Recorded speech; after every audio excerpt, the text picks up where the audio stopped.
তো চিন্তা করেন, এক কেউ যদি 2 কেজি কিছু কিনে, তো সেখানে সে 100 গ্রাম কম দিচ্ছে। এভাবে করে যদি 10 জনকে কম দেয়, তাহলে সে 1 কেজি কম দিচ্ছে। এবার 20 জনকে দিলে 2 কেজি কম দিচ্ছে। রমজান মাস আসলে জিনিসপত্রের দাম বাড়েই, এটা আমাদের বাংলাদেশের একটা স্বাভাবিক চিত্র। এক্সাম্পল হিসেবে ধরা যায় লেবুকে, এরপর আছে পেঁয়াজ, বেগুন, যেগুলো মানে অবশ্যই প্রয়োজন সেগুলো দাম বাড়বেই।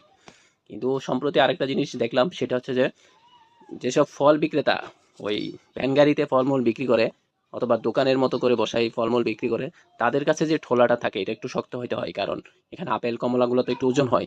তো এখানে যদি পাতলা কাগজের ঠোলা হয় তাহলে কিন্তু হবে না, তো একটু মোটা কাগজের ঠোলা হইতে হয়। কিন্তু সেই মোটা কাগজের ঠোলার মধ্যে আবার একটা কারচুপি করেছে, সেটা হচ্ছে যে তারা ওই যে ঠোলার যে তলার যে জোড়া জায়গা লাগানোর যে জায়গাটা, সেখানে কি করছে, সিমেন্ট দিয়ে দিচ্ছে।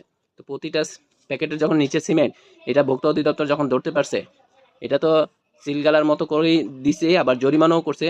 কিন্তু পরে যখন এটাকে ওজন করে দেখছে, দেখে যে এটা প্রায় 100 গ্রামের কাছাকাছি, বা 100 গ্রামের একটু বেশি। তো চিন্তা করেন, এক কেউ যদি 2 কেজি কিছু কিনে, তো সেখানে সে 100 গ্রাম কম দিচ্ছে। এভাবে করে যদি 10 জনকে কম দেয়, তাহলে সে 1 কেজি কম দিচ্ছে।